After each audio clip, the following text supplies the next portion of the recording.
IAS, IPS, IITian Bihari हैं। लेकिन बिहार आज भी पिछड़ा क्यों है? पलायन क्यों नहीं रुक रहा?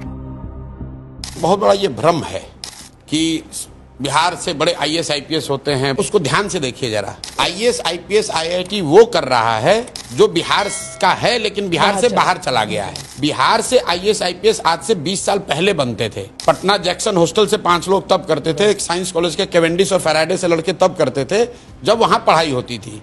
आज बिहार से जो आईआईटी कर रहा है वो बिहारी है लेकिन वो कोटा में जाके कोचिंग कर रहा है। बिहार से जो आईएएस आईपीएस बन रहा है वो बिहारी है लेकिन वो दिल्ली में जाके पढ़ाई कर रहा है। यानी कि समस्या युवाओं की क्षमता में नहीं, यहाँ की व्यवस्था में है। जो युवा बिहार से बाहर की शिक्षा व्यवस्था में पढ़कर डॉक्टर, इंजीनियर, कलेक्टर बन सकते हैं, अगर वह व्यवस्था यही हो तो यहीं पढ़कर क्यों नहीं बन सकते हैं? जो बच्चे बाहर मजदूरी कर रहे हैं, अगर उन्हें यहीं पूंजी मिले तो उनमें वो क्षमता है कि वो यहाँ सिर्फ व्यवसाय ही नहीं करेंगे, रोजगार भी उत्पन्न करेंगे। इसीलिए प्रशांत किशोर कहते हैं, समस्या जटिल नहीं है, बस 3 मूलभूत चीजों को ठीक करना होगा।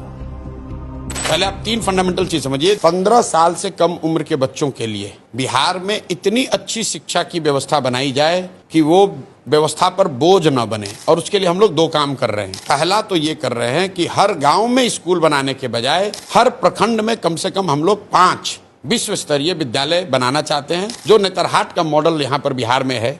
बिहार में नेतरहाट एक विद्यालय रहा है, अभी झारखंड में चला गया है। एक विद्यालय से 1500 से ज्यादा आईएएस आईपीएस बने हैं और उस विद्यालय में जाने वाले ज्यादातर लोग मध्यम या निम्न आर्थिक वर्ग से लोग आते थे।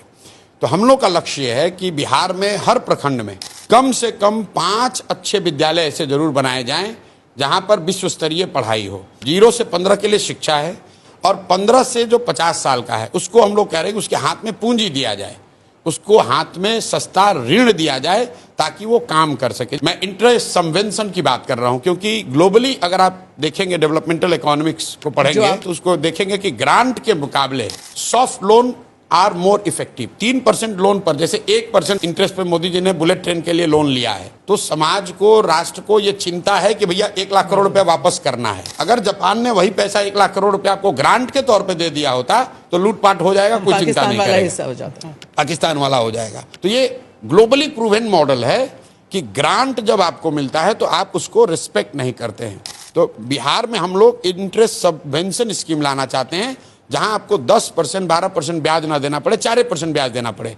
अगर आप रोजी रोजगार का अवसर यहां पैदा करेंगे और 50 साल से ऊपर के जो लोग हैं जो ना पढ़ सकते हैं ना रोजी